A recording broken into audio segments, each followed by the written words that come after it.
Okay, so what we're going to do is we're just going to recap smoothing out the form from last class.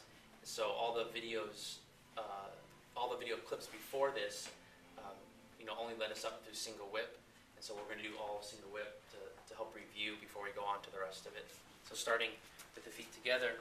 So we'll kind of go forward and back. We'll be a little abrupt with it to remember. So what we talked about last time is just simply stepping and then sinking. Okay, so to get our foot placement.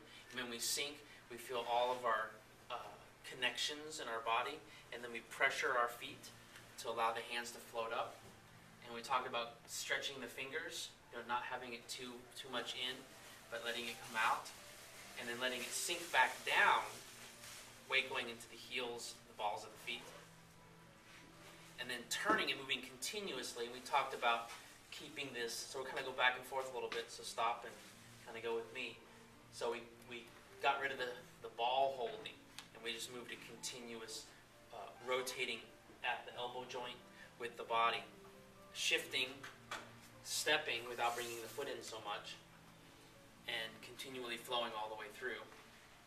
Then when we learned this, we turned first and released the foot, but instead we're going to only slightly turn and let the rest of the turn happen while we step. Okay? To help connect and smooth it out.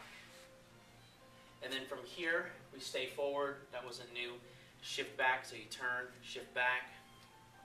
But we talked about shifting back without turning, which is part of the basic training instruction.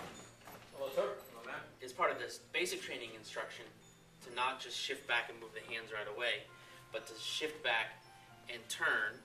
We have a kind of a sink and accumulate, touching the wrists, and shifting and coming up. And when we came up, we talked about that it doesn't just go straight, but it actually can raise up and the legs can adjust back and forth a little bit. Then you had the follow through, okay?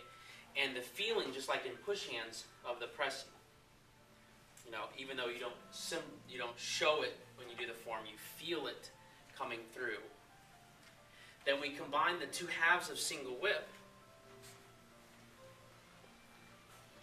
Instead of taking it in two pieces, that right when we come in, that it turns, takes a step, and does it smooth. Now, if you're just looking at this one clip, you need to go back and look at the other clips to get the detail, because I spent just as much time as I did now on those about 6 or 7 different things, okay?